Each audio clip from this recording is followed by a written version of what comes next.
Si los próximos días sigue lloviendo y sigue tronando y yo sigo saliendo haciéndoles juegos de olfato con entrecot, de repente sí, el perro va a empezar a asociar claramente que cada vez que hay entrecot, o sea, que cada vez que truena o llueve hay entrecot. Entonces automáticamente generamos en su mente emociones positivas. Hoy quería hablaros de qué forma podemos enseñarle a nuestro cachorro que no le tenga miedo a las tormentas. Muy interesante. Bien, pues vamos a hablarlo desde dos aspectos, ¿vale? Por un lado, vamos a hablarlo sobre cómo enseñarle a un cachorro a que no tenga miedo a las tormentas cuando no lo tiene en realidad aún, o sea que estaríamos más bien hablando de una especie de habituación y simplemente una exposición controlada. Y por otro lado vamos a hablar sobre cómo trabajar las tormentas en un cachorro que sí le tiene un poco de como miedo a las tormentas o se siente inseguro frente a un trueno o que yo que sé, que de repente se ha asustado mucho en la primera exposición y hay que eliminar ese susto, ¿no? Y hay que positivizar esa situación. Bien, pues de eso vamos a hablar. Ok, vamos a ver. Lo primero, en los cachorros, si ellos se exponen a una situación por primera vez en la que nunca antes han estado, lógicamente el cachorro no sabe cómo funciona esa situación, no sabe si eso es bueno o malo, pero no sabe si es bueno o malo literal, ¿vale? No sabe si es bueno, que es en lo que tendríamos que centrarnos.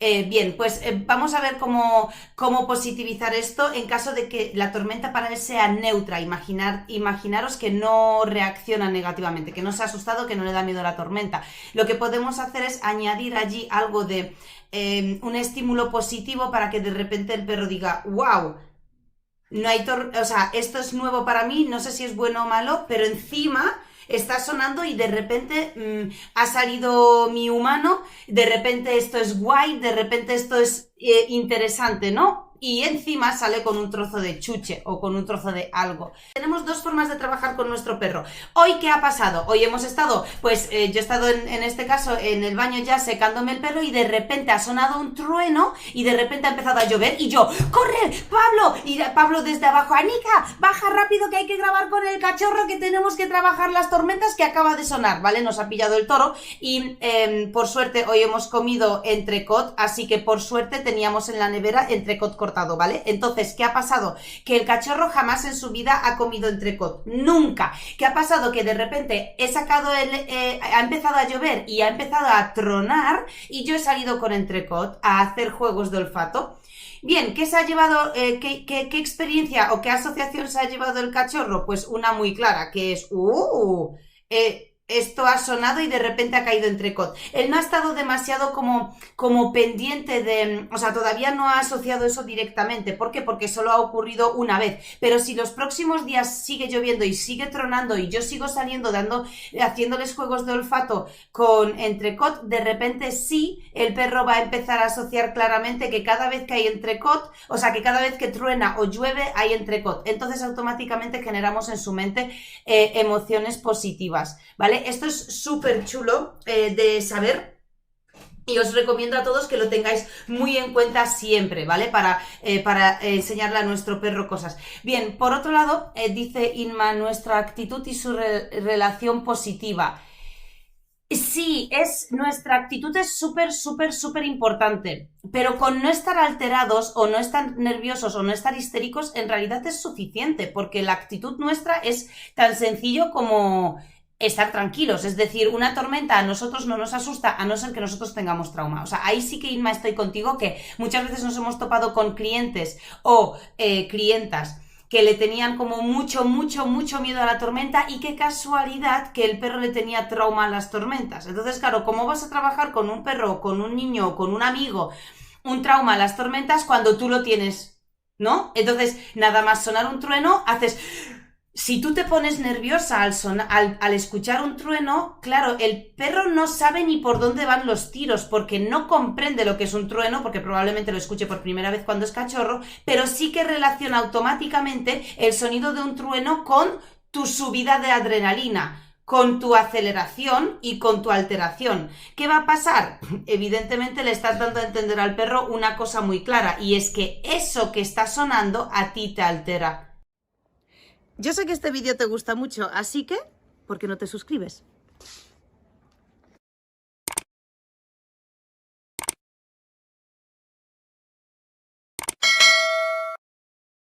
Entonces, ¿qué tenemos que hacer? Pues exponer al perro a las tormentas, exponer al perro a la lluvia, pero positivizándolo siempre. ¿Cuál es la forma de positivizarlo siempre? Pues básicamente la forma es diseñar esa situación y trabajarla en casa. ¿Se entiende esto? Porque la mayoría de la gente que hace... ¡Uy! Están sonando petardos porque son las fiestas de mi pueblo. Venga, voy a trabajar con el perro para positivizárselo. Y empezamos a cebar a nuestro perro a salchichas en ese caso. Bien, eso está bien si nuestro perro no le tiene miedo a los petardos. Simplemente como que curiosea y que es un sonido raro. Ahí sí podemos positivizarlo en el momento. Pero ¿qué ocurre cuando nuestro perro ya le tiene miedo a los petardos? Bien porque ya haya tenido mala experiencia con este tema, o bien porque de por sí es un perro de un temperamento inseguro, entonces cualquier ruido muy fuerte y descontrolado y sorpresivo le desencaja. En ese caso, el perro va a pillarle como miedo e inseguridad a la propia situación y probablemente tengáis que sacarle primero de ese estado de inseguridad. ¿Por qué? Pues porque probablemente no será tan fácil positivizárselo a la primera. ¿Qué tenéis que hacer allí? Pues obviamente nunca trabajar con nuestro perro, positivizar una situación en el momento en el que se da. Si tenemos la posibilidad de planificar eso, si tenemos la posibilidad de hacer esa situación, diseñarla y hacerlo de forma controlada, muchísimo mejor. Entonces, en casa os recomiendo que os bajéis de YouTube o que os compréis un CD con ruidos fuertes. Tipo, por ejemplo, los típicos ruidos puede ser, ¿vale? Me lo voy a inventar un poco, pero más o menos siempre los ruidos extraños, los que le llaman la atención a nuestro perro y le pueden crear inseguridad, son ruidos a los que nos expone todos los días. Entonces puede ser de repente, pues que sobrevuele por encima de casa un helicóptero, petardos, truenos, relámpagos. Bueno, los relámpagos también suelen dar mucho miedo porque de repente es como un flash que no se esperan tampoco. Olas de mar, suele ser un ruido extraño que a algunos perros les da miedo. De repente puede ser, por ejemplo, ¿vale? El claxon de un coche, los típicos autobuses. ¿Quiénes de vosotros vivís en alguna zona en la que pasáis por la acera y siempre pasa el típico camión o autobús que cuando para de repente hace y suelta como un bufido de aire muy fuerte? Muchas veces trabajar eso muy bien implica no reaccionar frente a ese estímulo. Es un estímulo raro, es un estímulo alto, es un estímulo desagradable. Pero cuando ocurre y no hay reacción en el entorno, porque el perro capta que su humano tampoco reacciona y ni fu ni fa, el perro lo normaliza. ¿Bien? El problema aquí es que de repente tú mismo no te esperes caminar por la acera y de repente pararte y de repente ver de repente que a tu lado el autobús haga puff y tú hagas... O sea, simplemente hacer esto... ¡Ay! Eso ya es una reacción que si nuestro perro está muy pendiente de nosotros o nosotros somos un referente demasiado referente para el perro puede captar como diciendo, uy, esto que ha ocurrido, cuidado, ¿no? Entonces ya estamos condicionando una reacción en nuestro perro. Nosotros, por ejemplo, cuando tenemos cachorros en casa, normalmente introducimos los ruidos cuando se activa el oído. Es decir, cuando los perros empiezan a activar el oído y empiezan a escuchar, pues allí es cuando empezamos a introducir los ruidos anómalos. Pero ¿cómo? Súper bajitos. Es decir, al lado de la paridera ponemos altavoces y ponemos el volumen súper chiquitito, bajito me refiero, para que suene como muy de fondo. ¿Por qué? Porque ya tendremos tiempo de ir aumentando el volumen de ese estímulo sonoro poco a poco. De primeras lo hacemos muy así. Y efectivamente Venom, que es el ratonero nuestro, ni se inmutó, es decir, sonó y tronó bastante fuerte y muy cerca y encima estaba lloviendo y el perro estaba, también os reconozco que íbamos muy bien preparados porque teníamos en un tupper entrecot cortado en chiquitito. Claro, entrecot para los perros flipáis en colores. Bueno, ellos sí que flipan en colores, con lo que les hice juegos de olfato y rápidamente enfocaron su atención a estar buscando juegos sobre el suelo. El perro, el cachorro, tiene ahora, no sé, 3 meses y pico. Nunca había probado entrecot. O sea, ese es de las pocas cosas que no le hemos dado todavía para probar porque lo estamos reservando para asociaciones especiales por el gran estímulo que supone y hoy hemos sacado entrecot. Por lo tanto, las primeras asociaciones del perro con los truenos fuertes han sido de buscar y hacer juegos de olfato con otros perros que, por cierto, muy relajados todos, estaban también buscando entrecot por todo el jardín. O sea que muy bien hecho y muy rápido. Y lo hemos grabado encima, así que nos ha salido redondo y por eso hoy quería hablar un poco sobre este tema. Es muy importante que nosotros también empaticemos con nuestro cachorro. Es como si a nosotros de repente nos sacan de aquí y nos llevan a un mundo nuevo. O sea, imaginaros, yo que sé, por ejemplo, Futurama, ¿no? Se me ocurre, vaya, o yo qué sé, es que no sé qué tipo de mundo me podría inventar, pero imaginaos que nos llevan a Avatar, ¿no? Todos hemos visto la película de Avatar, imaginaos que de repente nos despertamos en un mundo como Avatar, donde todo es, donde todo parece, o sea, es lo que no parece, ¿no? Nosotros venimos con unos condicionantes de, uy, qué flor más bonita, en mi mundo esta flor es una orquídea inofensiva, ¿no? Pero en este mundo esa orquídea tan bonita no es inofensiva, es una flor asesina que te inyecta aquí veneno y te ahoga, pero no te mata, y te va ahogando poco a poco, pero no te mata, ¿no? Entonces de repente te expones a un mundo que no conoces y todo, tanto para lo bueno una orquídea asesina como para lo malo, o sea, perdón, para lo malo una orquídea asesina como para lo bueno, que por ejemplo nos exponemos a un rinoceronte mezclado con Tyrannosaurus Rex y resulta que es amable como un escarabajo, ¿no? Entonces, como un gatico. O como un koala, ¿no? Como un koala, bien. Pues imaginaos que de repente las cosas giran al revés. Pues es así como nuestro perro se encuentra dentro de nuestra sociedad cuando es cachorro. ¿Por qué? Porque los cachorros no conocen nuestro mundo. Todo a lo que se exponen a ello por primera vez y nuestra responsabilidad está en mostrarle esto a lo que te expones, que no conoces, no sabes cómo funciona, si tiene consecuencias malas o no, etcétera. Te voy a enseñar de qué forma funciona y es nuestra responsabilidad hacerlo. Por lo tanto, cuando el cachorro se expone por primera vez a tormentas tan fuertes, también debemos dedicarle un poco de tiempo. ¿Y cómo trabajarlo? Como os dije antes, esto es una clave súper importante. Atención todo el mundo, porque no solo podéis aplicarlo para vuestros perros, sino que en caso de que vuestros perros no le teman a nada, este consejo sí lo podéis ir dando por ahí, ¿bien? Ayudándole a las demás personas que tienen perros con este problema. En caso de que un perro le dé un poco de inseguridad algo, ojo, no miedo, trauma y bloqueo, sino un poco de inseguridad. Es decir, que el perro le tiene un poco, o sea, como que se retuerce un poco de, uy, ¿qué es eso? ¿Qué es eso? Pero no deja de mirarlo y de acercarse un poco, aunque sea con el cuerpo como muy así, en plan, no me quiero acercar del todo, ¿no? Estirando así las patas de atrás, no me quiero acercar del todo, pero ¿qué es eso? Pero me da inseguridad, ¿pero qué es eso? Eso significa que los perros no están seguros de acercarse a esa cosa, pero no les da miedo porque ejercen de la exploración, ¿no? Del espíritu de curiosidad y exploración. Eso es muy bueno, podemos justo eso aprovecharlo. Bien, pues ¿cómo hacemos esto? Haciendo una exposición controlada en casa. Fácil. ¿Qué es una exposición controlada? Hay que exponer al perro a aquellas situaciones en las que no se siente del todo seguro el perro y positivizárselas, darle esa seguridad, ¿no? No quitarle de esas situaciones a la mínima que el perro muestra un poco de inseguridad, porque entonces estamos confirmándole al perro de, oye, frente a una multitud, si tú reaccionas con ganas de irte, yo te retiro de allí y nos vamos. ¿Qué está aprendiendo el perro? El perro está aprendiendo que frente a una multitud, si él se siente inseguro, debe mostrar esa inseguridad e intentar irse, porque es así como consigue librarse de ese estímulo. Gemma dice que les pone normalmente la radio. Fantástico, porque la radio también tiene muchos sonidos de pum, pum, pum, como la radio suele estar diseñada también para reclamar, o sea, para mantener nuestra atención en muchas ocasiones, pues hay de repente una canción muy alta, de repente canciones muy lentitas, de repente un programa muy escandaloso de por la mañana, de repente un programa más tranquilo con tonalidades más lineales, ¿no? O sea que la radio está muy bien. Inma dice que una exposición controlada es preparar el escenario como un ensayo de una obra de teatro.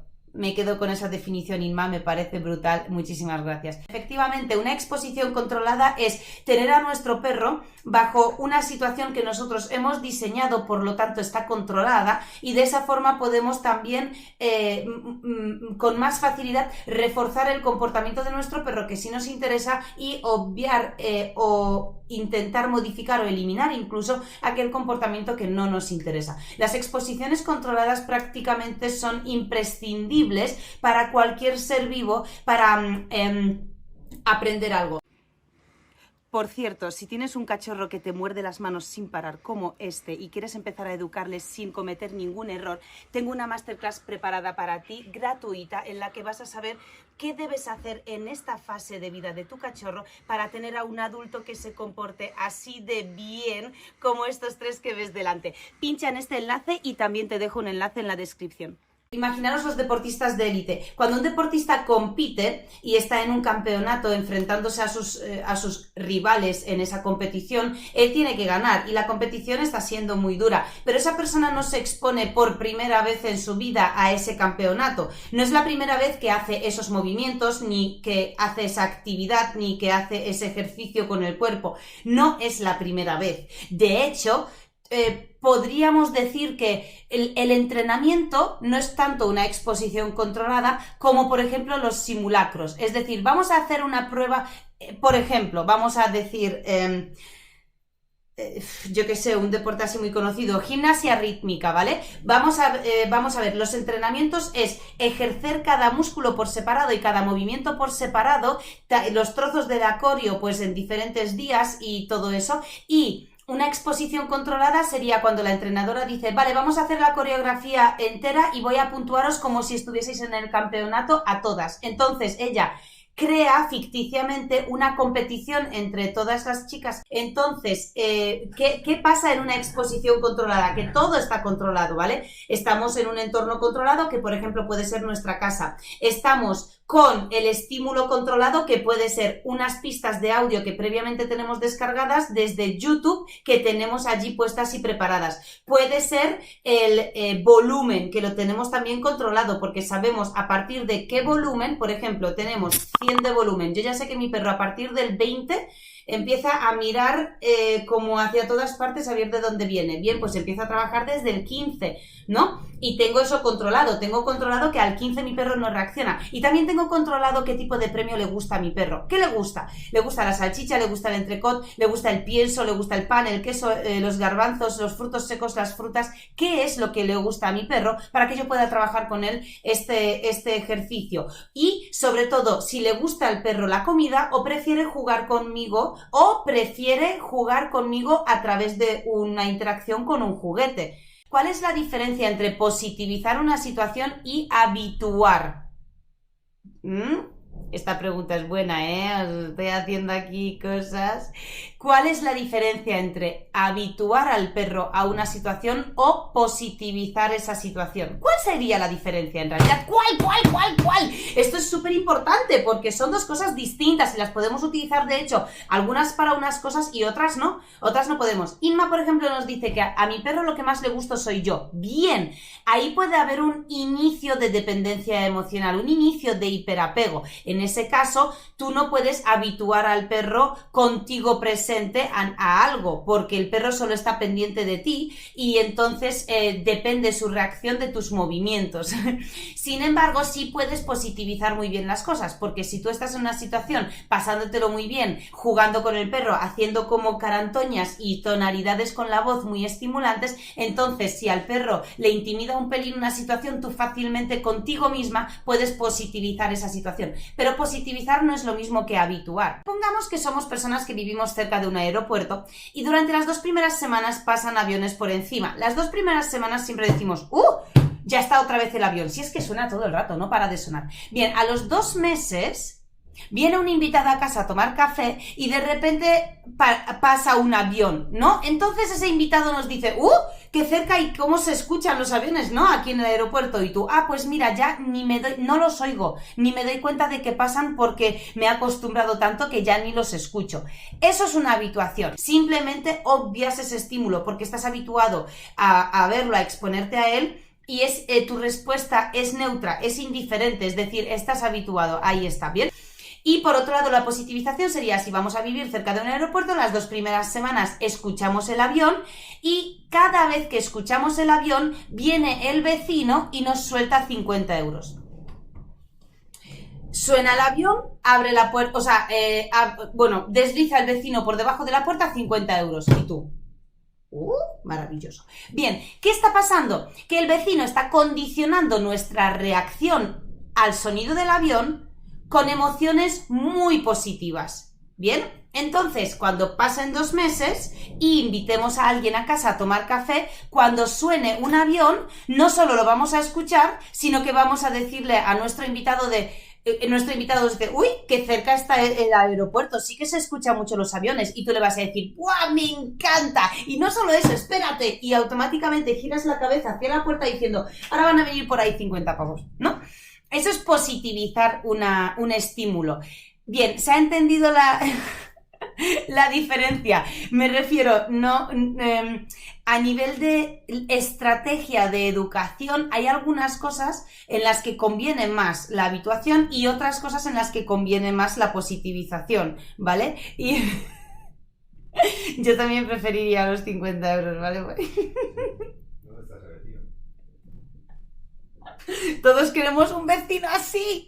Bien, pues justo, perfecto. Espero que esto lo hayáis entendido porque es una cosa de la que no se suele hablar, esta diferencia no se suele hablar y para mí es muy, muy, muy importante. Porque en mi caso, por ejemplo, a mí no me gustaría que se positivizara o sea, en una situación neutra, como por ejemplo lo que estamos hablando, ¿no? Tenemos a un cachorro que suena un trueno y para él es un estímulo neutro, es un cachorro muy sano a nivel emocional, súper equilibrado, por lo tanto, un trueno no le genera ninguna sensación de primeras si nada ocurre. Entonces, a mí me interesa eso, me interesa que cuando suenan truenos o petardos, que el perro simplemente lo obvie. Entonces voy a trabajar con el perro todos los días, truenos, petardos y tormentas. ¿Por qué? Porque si por lo que sea, ¿vale? O sea, esto es como por lo que sea. Imaginaros que el perro de adulto es un perro activo, se altera con mucha facilidad,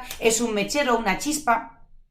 O sea, que fácilmente entra en excitación y por lo que sea, imaginaros que el perro, por lo que sea, en algunas situaciones crea ansiedad. O sea, hay algunas cosas que le dan ansiedad. En caso de que yo le haya positivizado los petardos, es decir, que cada vez que suenan se lo positivizo mucho y de forma muy consciente y conmigo presente, el día que yo no esté en casa y suenen petardos y yo no estoy en casa, el perro puede entrar en un cuadro de ansiedad y puede estar buscándome, puede estar buscando la positivización que yo previamente le he enseñado y al no recibirla puede aumentar el cuadro de ansiedad y podemos tener un problema.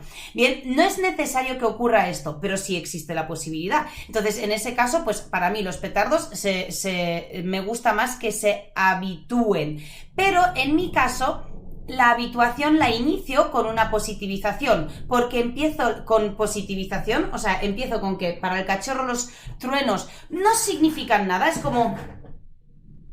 ¿Eso qué es? Bien, pues a esto te llevas un premio y luego con el tiempo lo que hago es reducir esos premios y mantener simplemente el estímulo. Es decir, que ya lo positivicé en su momento y ahora simplemente te expongo a él y ya lo positivizo de forma intermitente hasta que finalmente dejo de reforzarte y simplemente ese estímulo se mantiene con regularidad. Oye, somos 5 en este vídeo y los 5 estamos aquí para recomendarte el siguiente vídeo, que por cierto es súper molón, igual de molón que este que has visto o más, así que pínchalo para verlo.